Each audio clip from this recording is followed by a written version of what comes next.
Auburn defensive tackle Derrick Brown was a five-star coming out of high school. Huge recruit for Auburn out of Georgia.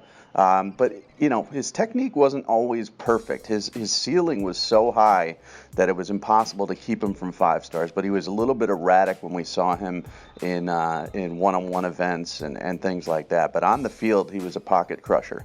And those type of guys that make the quarterback feel uncomfortable, get around his feet, make him move in the pocket, are invaluable at the college and the NFL level. And then he developed later in his high school career into a guy who could pursue the passer.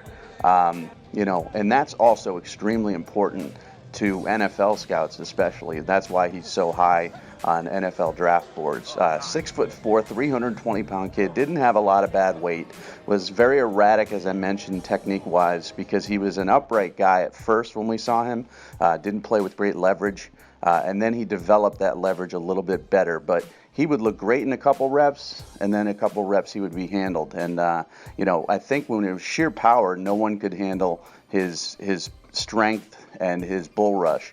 But when it came to technique, as far as agility and things like that, he was a work in progress. But when we talked about him, when it came to five stars, we saw a kid that was going to blossom. We saw a kid with light feet. We saw a kid with a great motor who really wanted to compete quite a bit, who didn't take plays off.